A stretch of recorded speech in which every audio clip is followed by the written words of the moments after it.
Hello, hello, everybody. Welcome. How are you all today? Another week. Can you believe how quick the weeks are going? And today, Friday the 13th, Friday the 13th, even, I've got a very, very special guest with me today. And my guest is Anne-Marie Clarke. Hello, Anne-Marie. How are you? Hi, Claire. Hi, everybody. I'm really good, thank you. Excellent, excellent. So Anne-Marie, you and I have known each other for quite a few years. So you've been so for a change, I've got somebody who's actually living in Jersey. We could almost do this interview next door to each other, but not quite. But we've known each other for quite a while now, with our children, with our businesses that we kind of were doing around the same time. So Anne-Marie, please tell us, what do you do? Well, I'm a psychotherapist, and I've been working as a psychotherapist for 30 years now. No, actually 25, sorry. And initially I worked with individuals, but now I'm focusing mostly on working with couples to do with sex and relationships. So the idea that why I wanted to kind of have you here. So we talk about Shui, and Shui is all about a space, our environment, how environment affects us as a person, and has us as a person. If we feel good in ourselves, we're going to deliver great service, right? So those are the kind of the three key of Shui. And the real idea when we talk about relationships, and when we talk about our state of being, there's one thing that we kind of forget, is the relationship with ourselves, isn't it? Yes, definitely. And I would say that relationship affects all other relationships, because we do tend to project our inner world, our inner reality onto the outer world. Right. Yeah, absolutely. So really, so do you work with, so you have had a change. So you were working with a lot of individuals. Why did you start going into couple relationships and those kind of relationships? Well, before I was a psychotherapist, I was a nurse, and I worked with homeless young people, and I worked in contraception and sexual health as a specialist nurse counsellor. And in those two environments, to do with sex and contraception, and also the issues that homeless young people faced, it became quite clear as a nurse that many of the physical health problems and the way that young adults were behaving, it was really closely linked to how they were feeling, and also the kind of thought patterns that they were having. So my interest in sort of the psychology behind people's behaviours became more and more interesting, and I took a holistic approach to psychotherapy as regards improving health and well-being generally. Right. And through working with mostly individuals in psychotherapy over the 20 years, it's really become clear how people's mental health is closely influenced by the relationships that they're in, whether it's the relationships with parents or siblings, the relationships we have at school, and all of that affects the relationship that the individual has with themselves. And that affects their health and their well-being and how they behave. Right, and ultimately it'll affect their work. It'll affect how they feel. It'll affect how they behave with other people, and all that kind of things as well. So yeah, it's a virtual circle of it, isn't it? Really, when you start, so when you're working with people, you're working really to kind of get to the roots of perhaps issues that they have, or do you talk more about preventing things? Well, it's a combination of both, because all things are connected. People are wanting to understand themselves better, and they're wanting to understand why they do make the choices that they make and why they behave the way that they do. So often there is an interest in themselves and how they're making sense of the world. But at the same time, they are also looking for ways to improve their well-being. and what they can do to do in the here and now that will influence their health moving forwards. So the two things are connected. And so what are the kind of things that you would suggest in terms of relationships? And I think we were talking about it yesterday, and really we talked about different topics, and those all they relate to personal relationship, but they will be also relating to business relationship when when you're looking at turning the conversation into a business environment. So what was the kind of things that you think are really important when you're perhaps things aren't going quite right into your relationships? What are the main kind of challenges do you see people encountering when they're in a couple?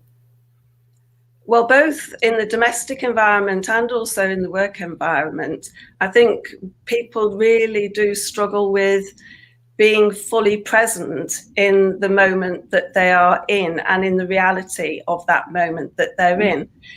Unfortunately, it's all too easy nowadays to be distracted from things that are going on around us, concerns about what's coming next, their fears or fantasies about what might have gone before, and just being able to focus and stay with what's happening in this moment between us right now is very challenging. So quite a bit of my work is supporting people in learning how to be with themselves and to listen to their own truth and the information that they're getting from their body and from their gut and from their own thoughts and beliefs and values, and improving their sort of the honesty that they have with themselves and their ability to share that information with the other person and to reciprocate in that and work at paying attention to the other person in front of them and really listening to what they're saying, not making any assumptions about the other person, and being genuinely curious as to what's going on for the other person so that you can really try to understand. And then with that greater understanding of what's happening for you in this moment and what's happening for the other person, then it's a little bit easier to put those two things together and work together on the best way of moving forwards. I mean, it's very much when you're talking, communications and listening, those are the kind of things I teach when I do customer service training, right? Those are key elements. And, we call them soft skills. Yeah. Think those are soft skills, are they? They are key, essential skills that we should be learning more when we, in a younger age, shouldn't we? Certainly, yes. So many people admit when they come and see me that they don't really listen to other people.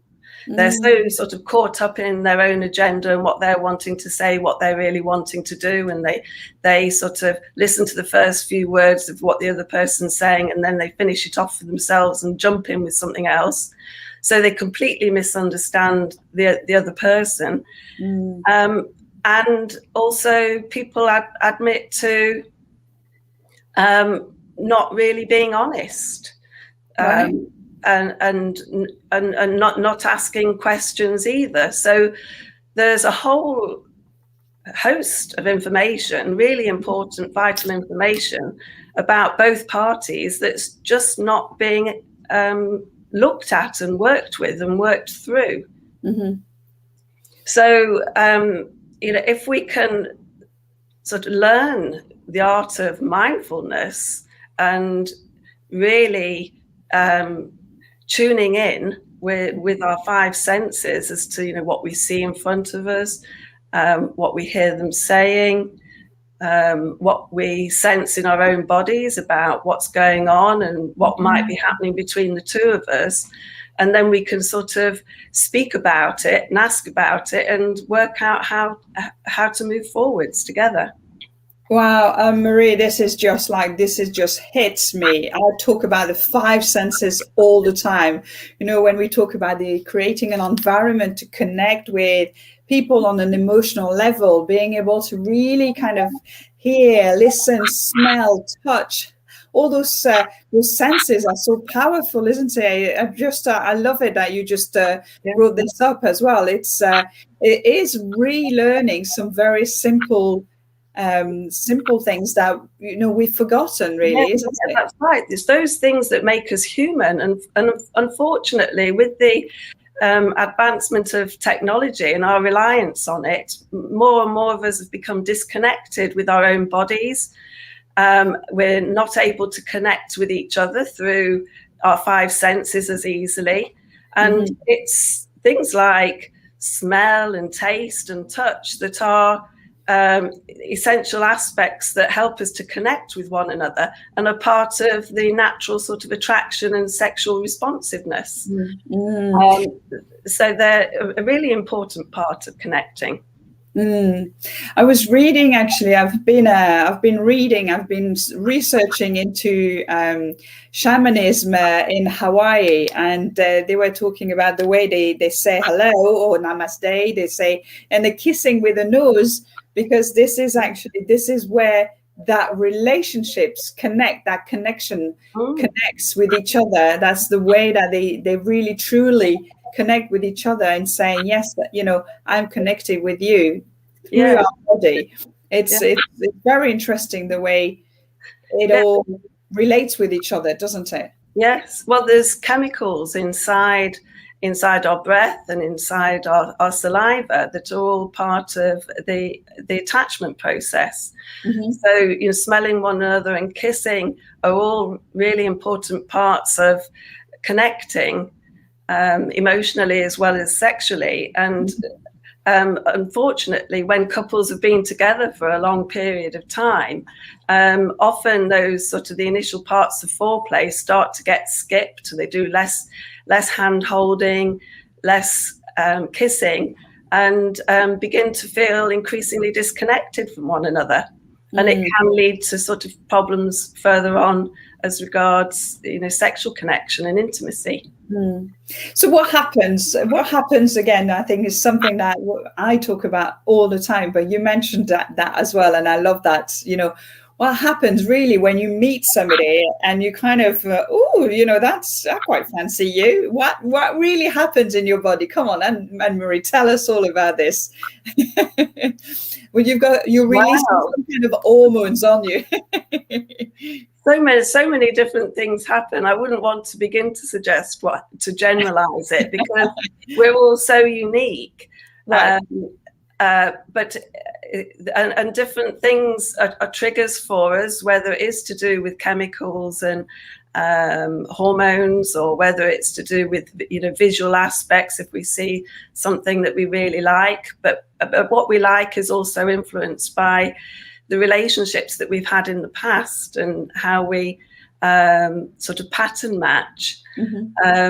But the exciting thing about all relationships is discovering what it is that has attracted you to each other, and exploring that, and getting to know more about the attraction and understanding what works for you, and also the kind of things that start to get in the way of you connecting. And when you feel yourself either losing interest or moving away, becoming disconnected, to be curious about that and explore what's happening now, and is this something that we can address in order to bring ourselves closer together and to stay attracted and connected to each other, or is it time for us to look at separating? So I find relationships intriguing because they're all unique, and it's to be discovered. Every relationship is to be discovered by the parties involved and anybody else they wish to share it with.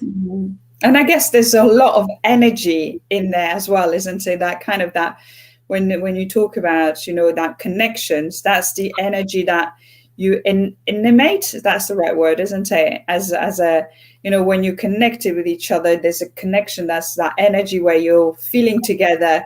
And when things aren't going right, it's just like energy is just not, it's a bit like two what do you call them? They're not attractions, they're opposing. Yes, they're opposing with each other. That energy is they repel each other. Right, they're repelling each other. Is that the word? Thank you. The French in me, you know. And that's when things starts, you know, going down, and you kind of think, oh, you know, what now? And you know, it's that wrong energy is become part of you. So what are the kind of things you could suggest actually for anybody perhaps? So we talked about communication, we talked about listening, we talked about being present.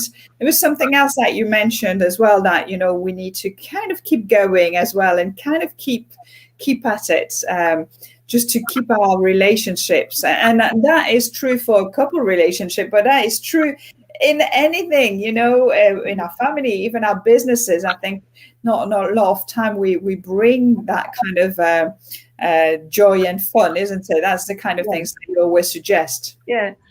Well, relationships at the beginning are often really exciting because there's so much about the other person that we don't know, and also so much about ourselves that we don't know.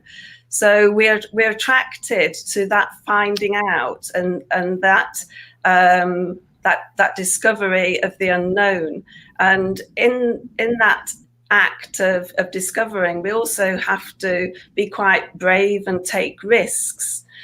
Because that's how you explore and how you find the answers.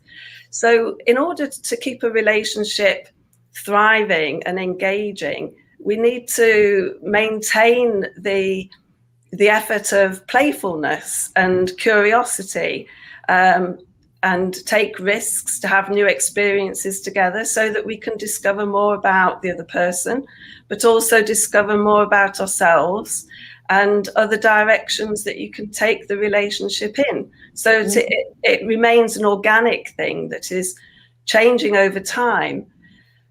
But unfortunately, many of us are afraid of change. And when we find something that works, we are tempted to just keep on repeating something that works because it works. And for a while, that does bring us a lot of comfort and a lot of satisfaction. But eventually, you know, if we stay in relationships for a long period of time, the things that initially stimulated us and excited us, because they become very familiar and we become comfortable, there is a real risk that the initial excitement or danger or a bit of fear, trepidation about, is this going to be nice or is it not going to be nice? Will I like it? What will happen next? All of that gets lost with familiarity, and there's a real risk of starting to take each other for granted, think that we know everything about the other person, think that we know everything about ourselves. And when we do that, we do risk closing both ourselves down and the other person down, and missing out on opportunities to discover something different and have a new experience. So a big part of supporting individuals in maintaining a healthy relationship is encouraging them to play and to be interested in what pleases themselves, what gives themselves pleasure, and empowering people to ask for more of what makes them feel good, more of the kind of experiences that they want to have, but also taking a genuine interest in the same of your partner. What makes them feel good? What kind of experiences would they like to have? Is what you're doing as a couple or as an individual, is that bringing you the results that you're wanting? And sadly, many people lose confidence in just asking those sort of direct questions. They're scared of what the answers might be. But in not asking the question, then you miss an opportunity to find out how can you connect better, how can you have more of the kind of experiences that are going to keep your relationship strong and interesting and exciting. Well, it's funny, Anne-Marie, because I can't stop when you were talking about this. I can't stop thinking about, I keep telling my clients, I keep telling everybody, you need to ask questions, ask your customers what they need, really kind of, get some feedback, ask them, was the service good, really kind of understand what they feel and how they talk about. And so it's exactly the same thing, isn't it? Whether it's a relationship with your customers or whether it's a relationship with your spouse, you need to be able to be present. You need to be able to be listening, generally ready to be receptive, and actually asking questions just to be generally interested and generally caring, right? Yes, exactly. And then to be willing to practice, to practice connecting with each other, practice doing the things that either you want more of or that they would like more of, or that you want to be doing together, and be willing to not be very good at it at the beginning, because you have to start somewhere. But through constantly engaging with the other person and asking them questions, how is this for you? How do you think we're getting on? How's this going?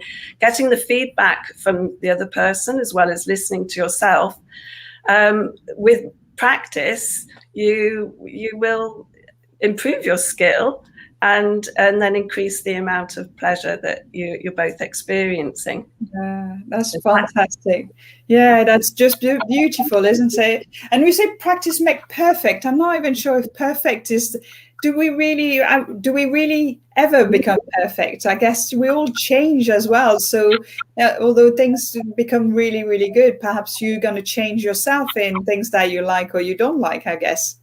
Yes, we are constantly changing, and I do think that many people can experience moments of real bliss and perfection and really feel that they have had the kind of experience that they've been longing for and wishing for, but these moments, they don't last forever.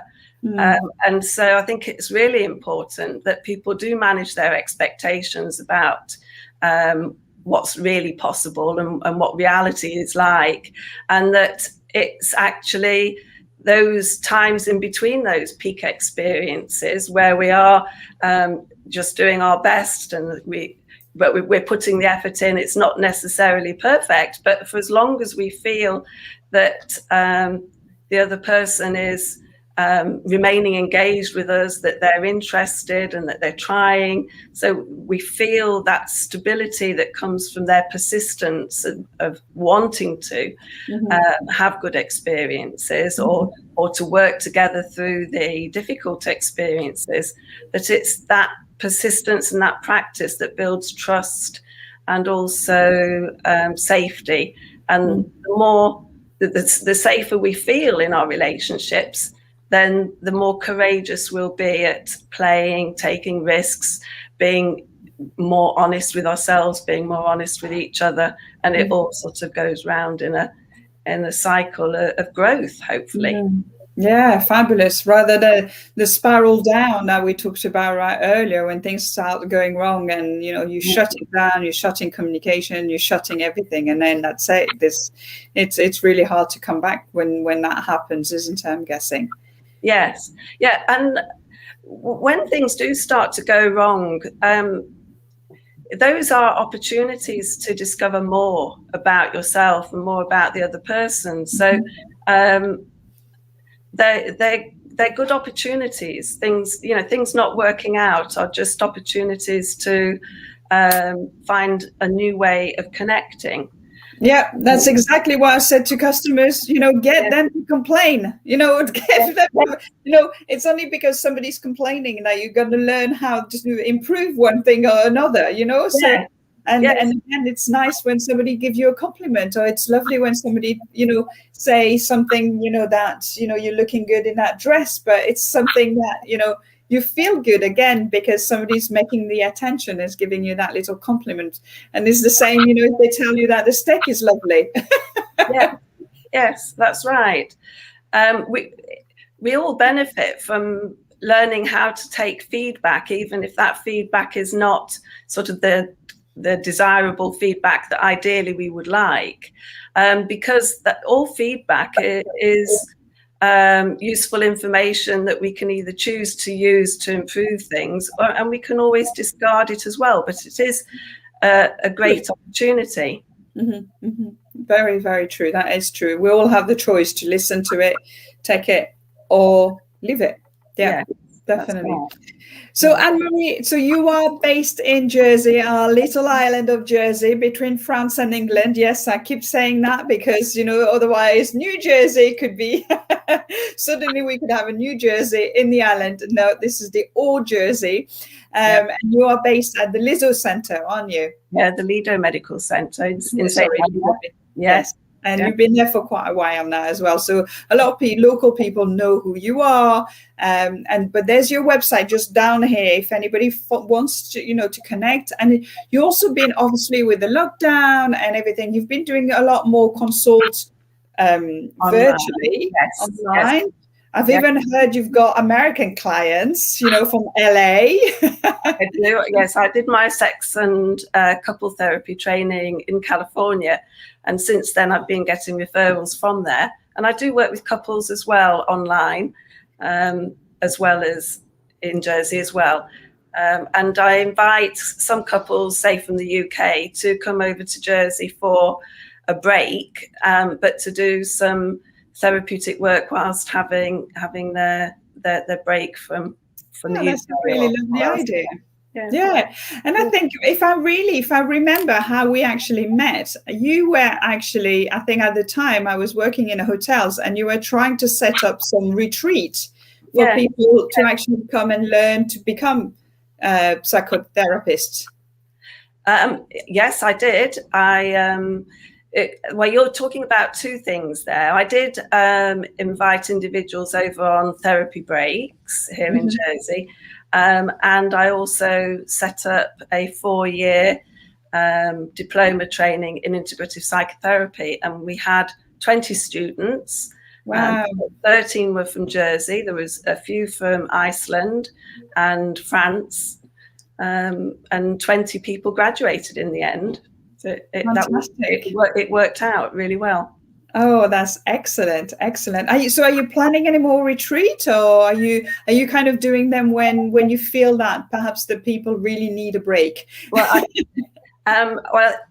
it's been on hold during the pandemic because of traveling, but it's something that I'm working towards in the next 12 months is inviting more people over to Jersey to work on their relationship.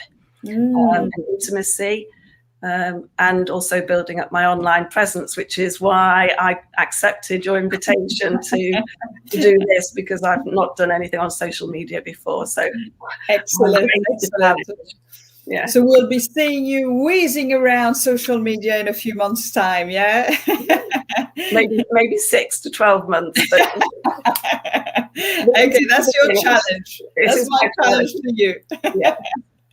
Excellent. Well, thank you so much, Anne-Marie, for coming and joining me today. Please go and check Anne-Marie out, her website, if you need any information. We are also, both of us, you know, you with obviously your psychotherapy and me with a business feng shui kind of thing. We are also with the Wellbeing Reimagine toolkit that Beverly Lequero has also put together a community of therapists and practitioners together to really kind of help that well-being and wellness. So again, that's another website if you want to go and check it out, wellbeingreimagine.com from Beverly Lequero.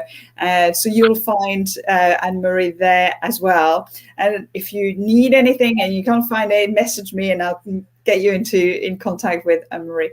Thank you so much, Anne-Marie. One last tip, maybe something like the last one tip before we go. To really listen. Yeah. Listen to your bodies, listen to yourselves, and really listen to the other person and what's going on around you. I love that. Yeah. Thank you very much. Well, it was a beautiful pleasure to listening to you today, and I'll look forward to seeing you again very soon. Okay. Bye. Bye, everybody. Have a good weekend. Bye-bye. Bye.